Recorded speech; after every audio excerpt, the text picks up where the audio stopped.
পবিত্র হজ পালনের জন্য এবার নির্দিষ্ট হজ ভিসা বাধ্যতামূলক করেছে সৌদি আরব।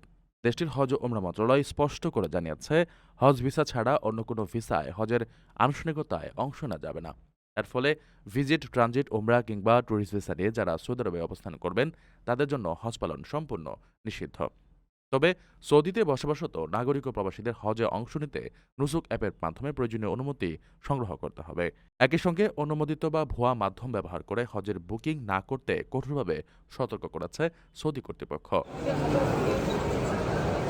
এদিকে বাংলাদেশ থেকেও চলতি বছরের হজ কার্যক্রমের সার্বিক প্রস্তুতি চূড়ান্ত করা হয়েছে।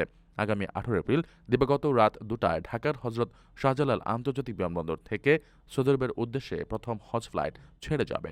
প্রধানমন্ত্রী তারেক রহমান এবারের হজ কার্যক্রমের আনুষ্ঠানিক উদ্বোধন করবেন। যাত্রীদের নির্বিঘ্ন যাত্রা নিশ্চিত করতে ইতিমধ্যে সব ধরনের প্রস্তুতি সম্পন্ন করেছে সংশ্লিষ্ট কর্তৃপক্ষ। সৌদি আরবের নতুন এই নির্দেশনার কারণে বিদেশিদের নির্ধারিত ভিসা ছাড়া হজে অংশ নিতে গেলে বড় ধরনের আইনি জটিলতার ঝুঁকি রয়েছে। আপনার স্বপ্নগুলো আকাশ ছুবে প্রবাসীর হেলিকপ্টারের মাধ্যমে। বিয়ে, জন্মদিন অথবা যে কোনো বিশেষ প্রয়োজনে হেলিকপ্টার ভাড়া করতে যোগাযোগ করুন স্ক্রিনে দেয়া নাম্বারে। প্রবাসীর হেলিকপ্টার, নিরাপদ ও সাশ্রয়ী বাহনের বিশ্বস্ত নাম।